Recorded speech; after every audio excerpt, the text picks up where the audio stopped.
Hi, my name is Adnan Hasbi and welcome to another episode of Funny Finance Guy. In today's episode, we will talk a little bit about stock picking. The general rule of thumb for me when I pick a particular stock is two things. Number one, we have to remember that we are investing in a business. So what do I mean by this? The more a company sells a particular product, they will get more revenues. And when they get more revenues, you as a shareholder would gain to benefit from this. This is what we call by value creation. And the returns we may get is maybe higher dividends or an increase in stock price. The second rule is that the business model has to make sense. Once the business starts investing gold in maybe a random country we never heard of, or maybe a prince from a random country we have not heard of wants to make you a partner for their oil project, that for me is some red flags, and I will not touch such investments even though the returns could be maybe so much more. And one of the reasons why I have these two rule of thumbs is that stock investing should be a process which makes sense in our heads. And the second thing is it should be easy, fun, and also it should be intuitive. And that's one of the reasons why I have these two rules, for me at least. So one of the methods for us to pick stocks is by looking at what products we use on a daily basis. So for this, let me tell you a little story and let us look at the counters where we can invest in these stocks. Assuming in the morning when we wake up and we go downstairs and have some breakfast, we may open a tin of Milo and start making Milo for ourselves. And the manufacturer for Milo is Nestle.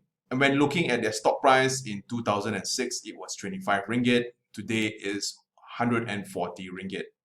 So this would be our first winner. On our way to work, we maybe enter our Myvi car and drive to work.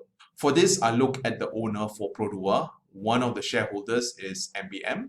And we can see that the stock price also did well from 2006 until the last listed price of about 3 ringgit. Having said that, however, if we want to take public transport, maybe the MRT, we can look at the MRT contractors. Over here is Gamuda. And one of the reasons why the stock price did not do that well is the project owner for the MRT contract did at one time want to cut the cost of the contract as a whole. And this sent a shockwave among the investment community where they expect a drop in revenue, and when that happened, there was a small sell down in the stock. So once you have arrived at the office, the first thing we do is get out the car and maybe walk towards the office block. On our left or on our right, we probably pass by a Starbucks company, and at one time it was trading at 34 cents and today it's trading at $78. Or maybe on our way to the office, maybe we bump into a My New stand, and even that is a listed company. And where we can see the stock price did appreciate. During the evenings, we probably get back home, we are a bit tired, and maybe we start scrolling Facebook. And Facebook was $38 at one time, and today it's $200. Or maybe we watch YouTube, which is owned by Google, and at one time it was $54 and right now it's trading above $1,000. Also do remember that the Android operating system is also owned by Google. So right now we can see that the higher the demand for a particular product, the company will make money. And when the company makes money, you as a shareholder will stand to benefit. So let's look at the recent lockdown and see what happened. So I'm sure if you are in the market, you will see lots of news about how glove companies appreciated significantly during this period. And one of the companies I want to highlight is Supermax, which was trading at about 1 ringgit and today is about 7 ringgit. Another thing I would like to say is that if you were a follower of this channel, say maybe in January or February, you would have seen an earlier video which I made talking about the glove sector. So over here, we can see the benefit of using this filter system is that if we look around and we see people start using gloves and also face masks, in our heads, we will say, the demand for these products are increasing. And who are these manufacturers? We just do a quick Google and we would be able to take position in this company much earlier before the crowd rushes in. Another thing that also happened during this time was that there was a lot of people buying via online and a lot of postal services increased in demand. So there were two companies which came in my mind. One of them is JD Express and the other one is Post Malaysia. For this, I do recognize that this is a negative amount. I did some checking and the earnings for this company was negative, and that's one of the reasons why.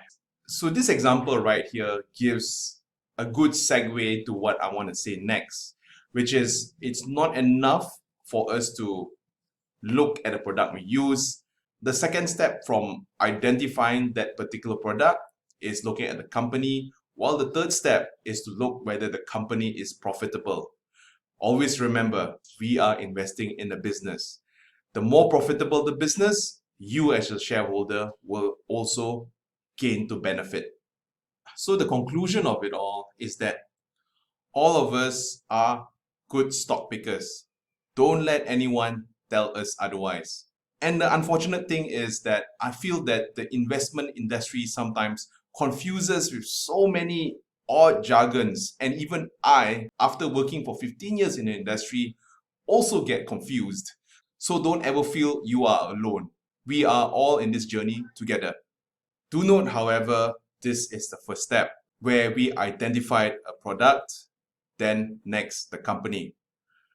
In subsequent episodes, I will teach you how to look at the financial situation of a particular company, whether the product is making them lots of profit or maybe they are not that profitable.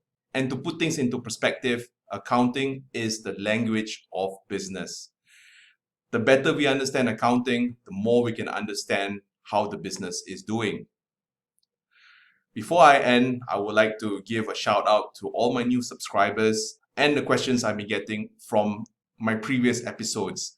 I thank you guys so much for these questions, and you are the ones that provide me with this motivation and this kind support. Thank you so much, and let's make this a fun journey together where we all can learn and we all grow as people.